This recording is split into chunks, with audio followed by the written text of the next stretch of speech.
Sports Card Podcast, where we tackle the hobby's hottest topics in depth to help you navigate the sports card landscape and enjoy the hobby we all love. Here's your host, John Newman.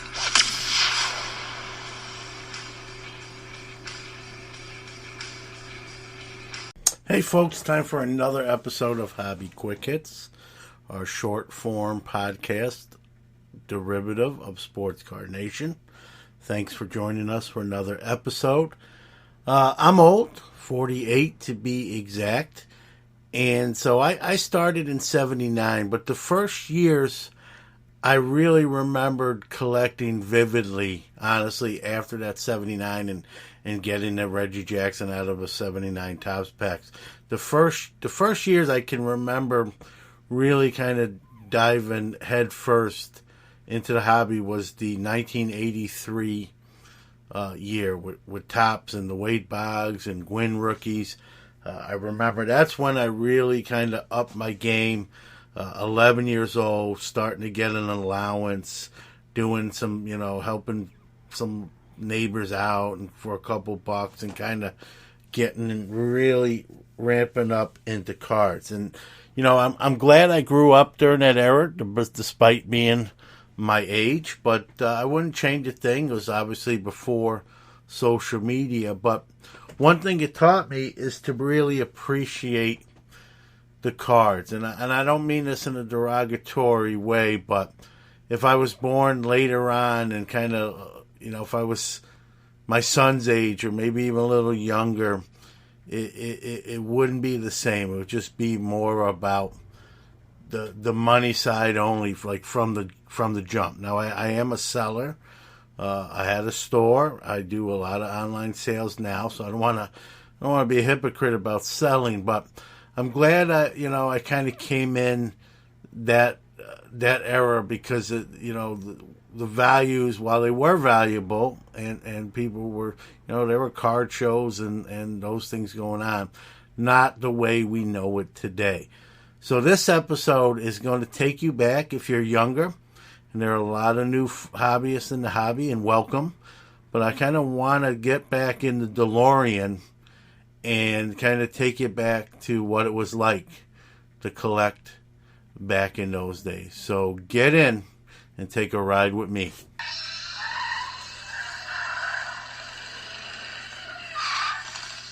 Roads? Where we're going, we don't need roads.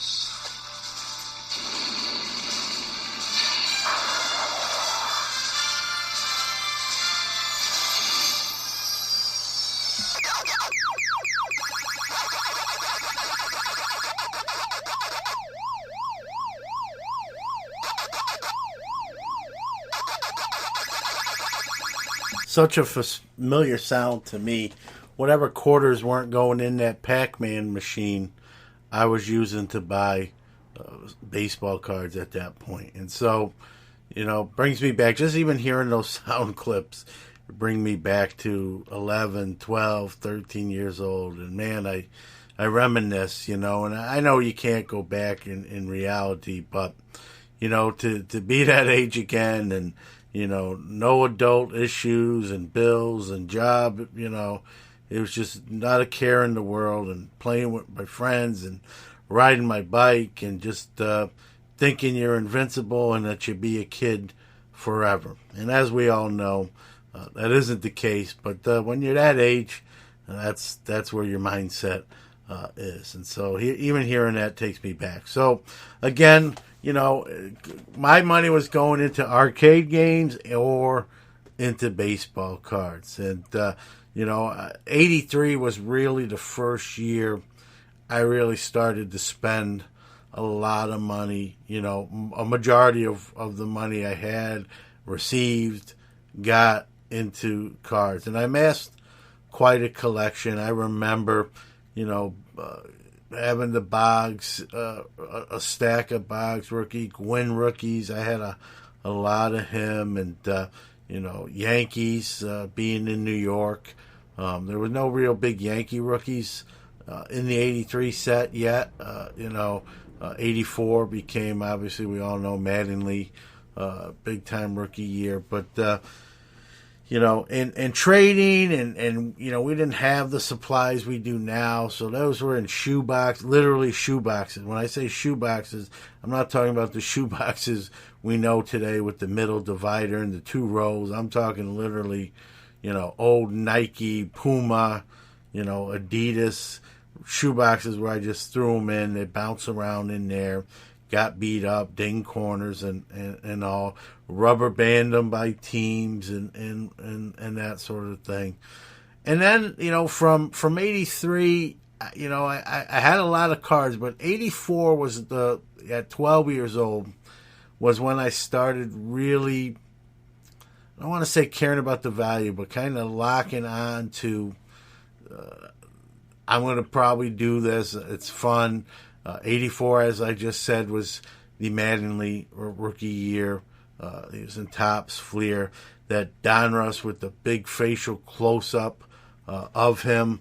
I remember chasing those. And in 84, arcade games were over for me. I was all in with baseball card packs and just, occasionally buy a box when I really saved up, or I was raised by my grandparents. So if my grandma or grandpa, I did something or an allowance, or I got a good grade and I got some extra money, I was just buying, baseball cards. And at this point, I started taking care of them a little bit better. I knew what they were worth was starting to come more into play. I knew those Mattingly's, were a hot ticket item.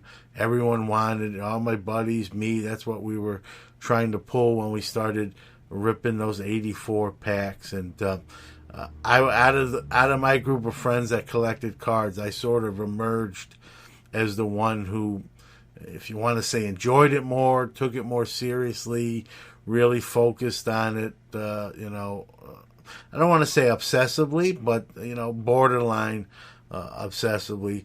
85, one of my favorite years in cards. I love the designs across the board that year. 85 Donruss is, to this day, one of my favorite all-time sets. And again, 85 Clemens rookie year. Gooden, again, I'm a New York kid. Clemens was a Red Sox, but Gooden was a Met. I was kind of a Mets Yankees kid at the time, and so the 83 to 85 was sort of my wheelhouse. You hear the term formative years in childhood. Well, in cardhood, 83, 84, and 85 were my formative years. That's when I knew I loved this hobby.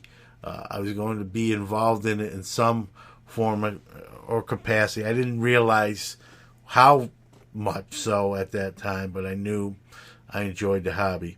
At 14, I had a card shop that I was going to quite a bit. Was there quite often to the point the owner, Rudy, knew me real well and said, "Hey, John, I need some help around here.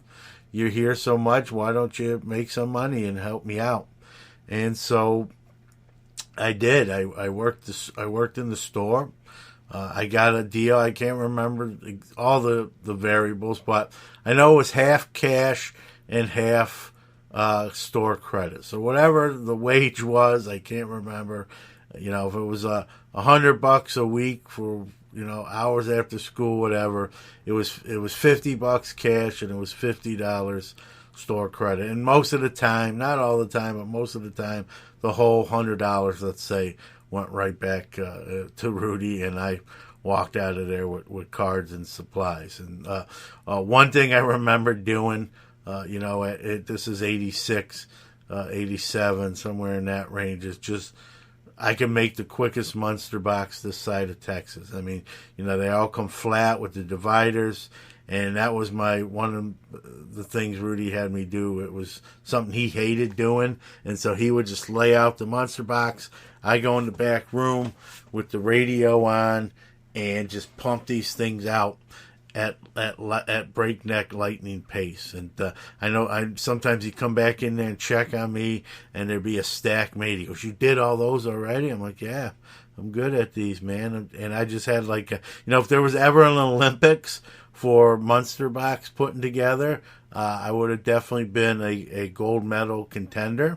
I'm not saying I would have won it. I don't know across the world, but I was right there time-wise. And I even used to have a lot of fun when I just, try to just kind of self-competition, just try to make them faster. So I was pumping those out, other boxes as well, other size boxes, regular, your regular long kind of 700, 660, 800 count boxes. I was making those and getting those all done for him. He used to hate doing it. So the fact that I would do it was one less thing he didn't like to have to do, and I didn't. I didn't mind.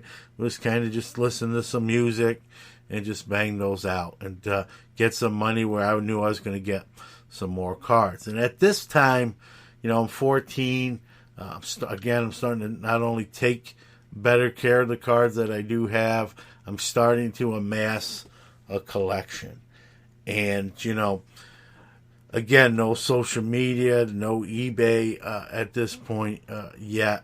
And so everything was very in person, right? Trading, sales, everything had to be done in person. And there's something to be said about that. There's an etiquette, there's a lore around that. I'll say that till my dying day, that I'm glad I grew up in that non-social media, because it taught me to be, while I was really a shy kid, and I really was, it taught me to be social, to talk. I remember as a younger kid, I'm talking in real elementary school, kindergarten, first grade, second grade, I was shy to even raise my hand to ask to go to the bathroom. I remember I would hold it till it was hurting me, until I got home. Luckily, my house was across the street from PS 132 in Brooklyn, New York, and my grandma or grandfather would come and pick me up, and I'd say, "Let's walk fast. I gotta pee," and just get home. And so the reason I tell that story is just to illustrate, my shyness. But the cards kind of brought a little bit out of me. I had to, it made me more of a social person. And, I was playing baseball. I was playing, not football yet, but playing baseball. And it just, and then working the store with Rudy. And, I wouldn't have to help customers a lot. I was kind of young.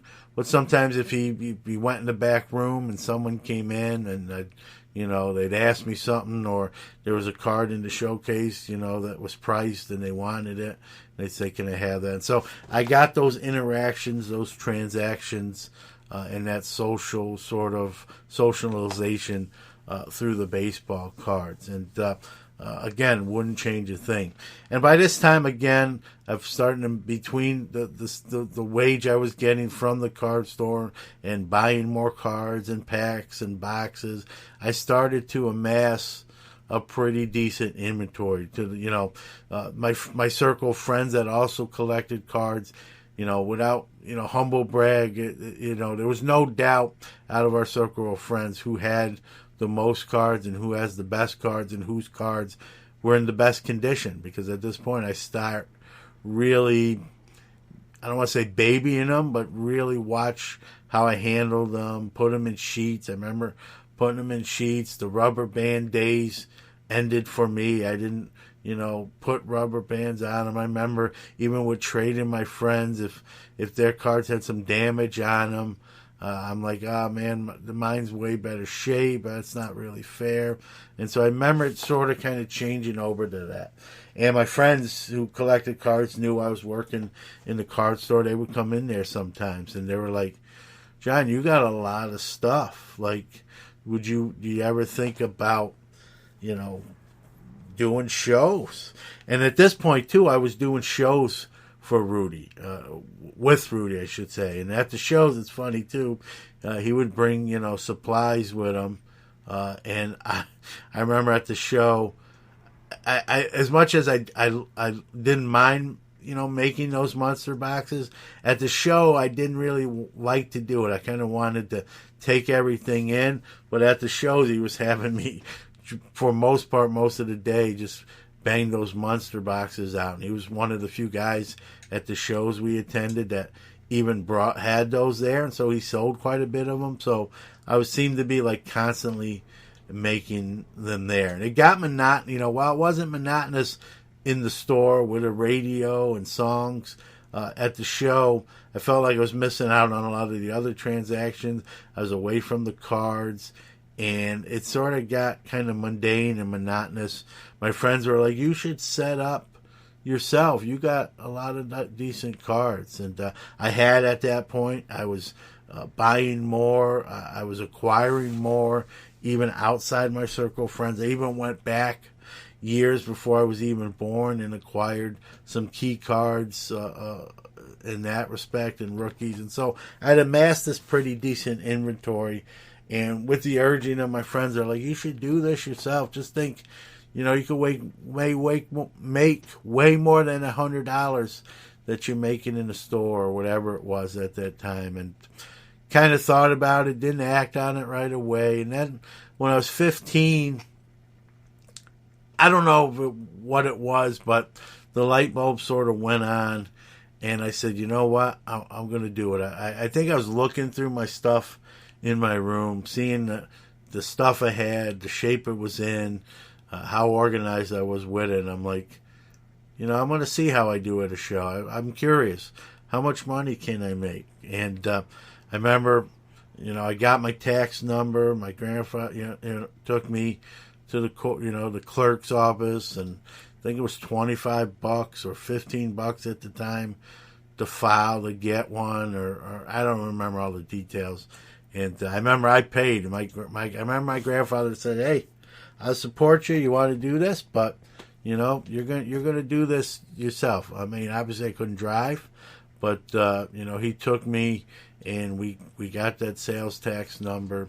And I remember calling the show promoter, on a rotary phone. This was the 80's, and I knew the show promoter because of working the shows, and I was, again, still fairly shy, and so I remember, probably stuttering, being nervous, and I think his name was Gary, if my memory serves me correct. And I'm like, Gary, this is John. I work for Rudy. I probably didn't even say it as clear as that, and I want my own table at the next show. And he's like, John, you got to have a tax number. You got to pay sales tax. He didn't think I had done all that and didn't know, I'm like, yeah, I got that. He goes, you got that? And I'm like, yeah. So he goes, all right, you're going to have to bring that. I got to see it. It's got to be on display at your table. And so I did, I remember telling Rudy, I remember going to the store, and I was really nervous. I'm like, telling Rudy, like, I'm going to be doing my own shows, and, and I probably stuttered and, looked down. But I remember telling Rudy, like, hey, I went and got my own sales tax number, and I'm going to try this by myself too. And I remember he wasn't happy. He goes, why? I could probably pay you a little bit more if that's what it's about. He kind of thought I was not, mad I wasn't making enough. And I'm like, no, it's not you did doing anything wrong. It's just something I kind of wanted to try to do. I probably even put it on my friends. My buddies told me I should do it, And so he wasn't real excited. Didn't say a whole lot. I left the store, and I remember the next show was in a couple weeks. I set up at the show. My grandfather, didn't stay there with me, helped me out. I set up, and then he came back and picked, he dropped me off, helped me set up, came back, picked me up, helped me tear down. And, I remember, seeing Rudy at the show. Here I used to work for him at the shows, and now I'm setting up and got some icy stares and some dirty looks, and and that went on, so going back to the first show, those dirty looks and icy stares went on for about a year. And but I remember that first show, I was just, I don't know, I just caught lightning in the bottle or whatnot. This is 1987 now.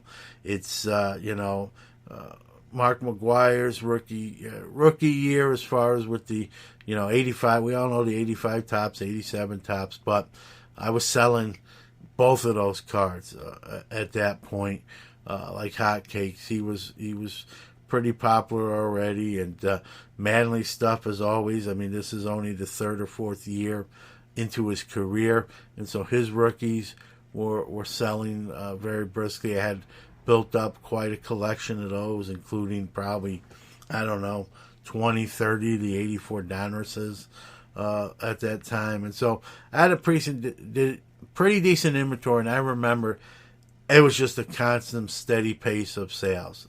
And I remember at one point I had this thick roll of money in my pocket.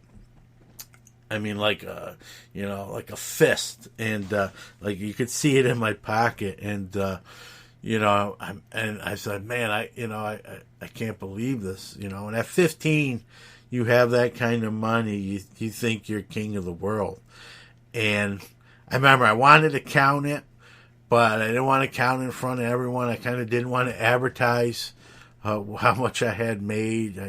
I'm 15. I'm small in stature at that point, like size-wise. I was just this little, I was even a little short for my age at that time. And I was sort of nervous. I'd only take out kind of what I needed to if I had to make change for somebody. And I very rarely had a chance even to sit down. It was just, hey, I'll take this card. Hey, people, had stuff organized by player.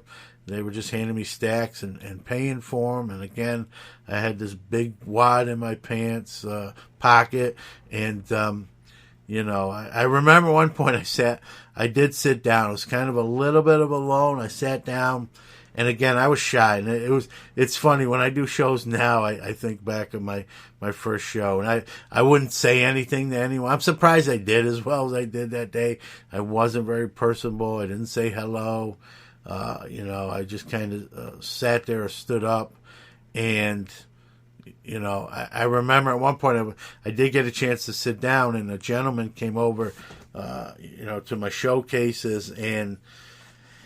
I seen him looking. I could tell he wanted to say something, and finally he looks up towards me and he goes, "Hey, there's a couple cards I'm interested in. When your dad gets back here, I'd like to, talk to him about, see what he could do." And I'm like, "Well, my dad, this isn't my dad's stuff. This is mine." And I remember the look, on his face as he looked at me, like thought I was kidding with him.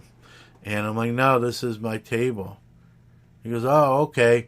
And we wound up, I think he actually, finagled less because I think he was so in shock, and wound up, he bought like 3 cards out of the showcases. I don't remember exactly, probably $70-$80. And I really got the impression that had that been my dad's stuff, or my dad was there and he came back, he probably would have tried to get it cheaper.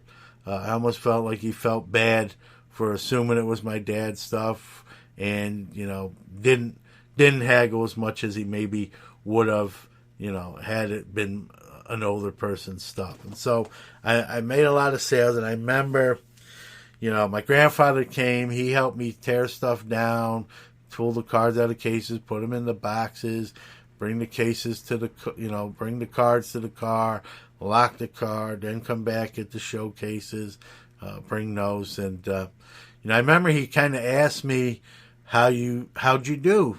How'd you think you did? Did you have fun, and how'd you think you did? And I said, I think I did pretty good. And I kind of I pointed, this is in the show, and I honestly didn't know how much money was in my pocket. Like I said, I didn't want to count it in front of everyone, pull it out in that capacity. And so I kind of just looked down and pointed to my pocket, kind of to show him this bulge. And he kind of, looked at that, looked at me, and kind of, nodded. All right, good.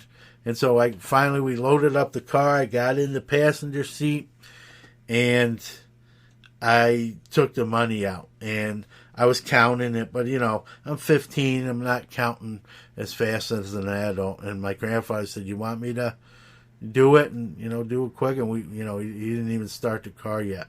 And so he wound up counting the money, and it was $15 and some odd $100, $1,500. And he goes, you gotta be kidding me. Like, my grandfather knew cards had value and collected cards as a kid when he was young, but didn't have any anymore. But he didn't realize on that level. And he goes, you made this today? I think he even joked, like, you didn't hold anyone up at gunpoint or do anything illegal. These are all just from card sales. And I'm like, yeah. And, pretty surprised. And I didn't realize it was that much money. And I brought I think I brought $50 with me for to start with. And so it was about $1,500, maybe slightly less. And I knew that day that cards and sports cards were going to be a big part of my life and my trajectory. Still didn't know to what extent, but I knew I was probably in it for the long haul. And, when you're 15 years old and you have $1,500 in 1987, $1,500 is actually more than what we would know $1,500 as today. And so I was on sort of cloud nine, and, I remember getting home, and my grandma had dinner, and she said, did you have fun? Did you have a good time? And I don't think my grandma knew, I think my grandma thought maybe I'd make $100, $150 like he does when he works with Rudy at the store. And I didn't even tell my grandmother. I remember my grandfather saying, how much money this kid made today? My grandma's, $100 no, $1,500. And my grandma, the fork hit the plate. It was at dinner, and she was shocked. And you can't walk around. My grandma's one of those overcautious, Jewish ladies. My grandfather was Italian. My grandmother was Jew, and she was like, Johnny, you can't walk around with that money. You gotta you gotta put it in the bank. I'll take care of it for you. That's crazy, and just real nervous about me taking it to school, which I wasn't going to do, or even leaving it in my room. And I think if my memory serves me again correctly, I think we wound up opening a savings account, not a checking account, but a savings account. And we put that money in there. And I remember asking her, what if I want to buy a card deal or some cards? How do I get the money? And she would explain to me, when you're going to do a show, you can take out kind of what you need. Be careful. Don't walk around. It's New York City. Don't walk around with a ton of money. And, about a year into that, Rudy came up to me and, extended his hand, kind of to bury the hatchet, said, hey, I apologize. I was a jerk to you. I didn't understand it at the time. I was just kind of mad that you were leaving me. You did great work, and I knew I was going to miss that. But I don't blame you, kid, for striking out on your own. And we actually started setting up at shows, together, and kind of came full circle. And then we did relocate to Syracuse, and I continued, my card journey there. And so, those 80s and 90s to me were, those, those were the years that I cut my teeth. The old saying, you cut your teeth. Those were the years I cut my teeth in the hobby. So glad I did, and, it's funny. Someone asked me, fairly recently, not back then, what would it be? What do you think things would be different, John, if, you had a bad show as your first show at that age? Let's say you made $60, $75 and you stood there for 10 hours and had to unload and load the showcases up, then take the cards out. Had you not had a good day would you maybe not be in the hobby? And I don't know. I think I'd still be in the hobby, at least at that time. Maybe I wouldn't be doing shows. Maybe I'd think, oh, this stinks. I'll just work for Rudy again. But coming out of that box, that gate, that quick, that early at that age, just set the tone. And I knew, that I was going to be in it for the long haul. Trying to think the second show. I know I didn't do exactly as much. I remember I bought more stuff from people. People were like, are you buying anything? And I would take a look and buy some cards. And so I remember I brought more money to start, probably $300-400 out of that account I opened. And, I remember I had maybe a couple $100 more than I started with, but I had bought quite a bit of stuff. And then I remembered, the third show, I sold quite a bit of stuff I bought and had another one of those big time shows. So it was kind of an ebb and flow, and I kind of learned the ropes by trial and error, and not everything, not every show was always great. I had some clunkers in there, and those were great. And here's what I mean by that. It taught me to appreciate those really good shows. And even today, in 2020 and 2021, when they have a great sale day, 15, 20 sales, some big money cards, including some 4-digit sales, and you're really feeling, ecstatic. You're happy. You appreciate those days, because it could be the very next day. You get no notifications or very little. Hey, this sold, and that sort of thing. And so you get those bad days, even early on as a 15-year-old show dealer, taught me to appreciate the great shows or the good show days. And to this day, it's the same way. And so, again, I look back, even doing this show right here, if you're listening, kind of takes me back to, it's funny, you can think of time periods and you can remember movies that you saw, places you went, even smells, right? Even certain smells, smells of the cardboard, just smells, and just funny where your mind can go when you reminisce. And, it was fun to do this episode. I hope it wasn't too boring. But I wanted to kind of give, especially to the new folks that are coming in the hobby that may not have known what it was like. We see all these numbered cards and one-on-ones and autographed cards. That's crazy when I think back to that first show and about $1,500 I made. And we didn't have the stuff that we have now. This was pretty much just, rookie cards and some inserts and some they weren't parallels, but they were inserts.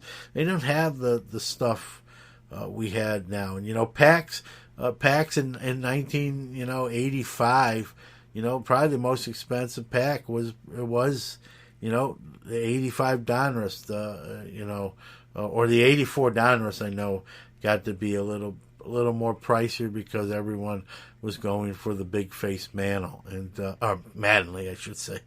I don't know where Mantle came from, but Mattingly, and but $3 a pack, $4 a pack, and that was expensive. I remember debating how many packs do I want to buy. It's $3. The other packs are 75 cents. What do I want to do here? And so different ball game than we know today. Not all the bells and whistles, no social media, no star stocks, ComC's, eBays at that time, and it was different. And so to think that I did that show and made that kind of money right out of the gate is, even to me, even more impressive now. I think I'll attribute it to just the inventory I had and the organization I had. The way I put the showcases out, put the cards out, I had guys like all together rather than, a Mattingly here, another one in this case. I had like all the Mattingly's together. And, I don't know why I did it, but the other thing I remember doing too is if I had 10 of one card, I didn't put all 10 out in the showcase stacked up.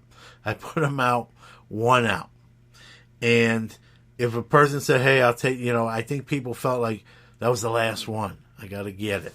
And so when they would buy it, when they would kind of commit to buying, they're like, hey, I'll take that card right there. If I had multiples where I didn't have them out, that's when I kind of sold over the top. I said, hey, I do have a few more of these. Do you just want the one? Or, do you want more? And sometimes they're like, I'll just take this. And, I almost had a sense they were sort of disappointed that I had more. Like, oh, man, I thought I was getting the last one. And a few times, someone said, well, how many more do you got? Are they all going to be, if I buy a couple more, can you do a little bit better total? And I was like, yeah, I probably can, depending on how many you take. And so, I don't know if it's a good selling tactic, a bad selling tactic. I don't do that now when I do shows. I generally will put all of them out. I mean, now we're dealing with conditions. People want to look at and pick the best one out, and so it's a whole different game. Grading was really I don't even remember grading at age 15. I don't know if it was in existence yet. If it was, it wasn't a prevalent thing, and I didn't have any at that time. And so, again, such a different ball game, but yet pretty bland. But in comparison to today's hobby, but I'm so glad, that's the era I grew up in. I think I learned a lot more, selling techniques and different things like that, strategies and whatnot. So I hope you enjoyed the look back into the 80s and 90s of collecting and sort of a little bit of the show history there. But, as much as I love that era, I'm also having a lot of fun in 2020, 2021. And the hobby's great any way you choose to enjoy it. And, if you are the same age as me, or maybe even slightly a little bit younger or a little bit older, maybe, some of the things I said sort of, kind of brought you back to, a different time, a different, and maybe some fond memories. I know it did that for me, even just talking about it here. So I hope some of you got that from this episode as well. So with that being said, we're gonna wrap it up, and thank you for allowing me to share some of my personal experiences with you. It was a lot of fun. We'll see you next time. Hey folks, thanks for listening to the show. Wanted to give out our social media links where you can follow the show even when you're not listening to it. On Twitter, we are at Hits Hobby, HitsHobby. On Instagram, we are at hobbyquickhits podcast, at hobbyquickhits podcast, all one word. Our website is www.sportscardnation.net. Look for the link to Hobby Quick Hits. You'll find us there. And you can always text us on our text line, area code 315-491-0239. If you haven't heard about Anchor, it's the easiest way to make a podcast. Let me explain. It's free. They give you the tools that are needed to allow you to record and edit your podcast right from your phone or computer. And they distribute your podcast for you, so it can be heard on Spotify, Apple Podcasts, and many more. You can make money from your podcast with no minimum listenership. It's everything you need to make a podcast. It's why I use it and why you should too. Download the free Anchor app or go to anchor.fm to get started today. I do wish we could chat longer, but I'm having an old friend for dinner. Bye.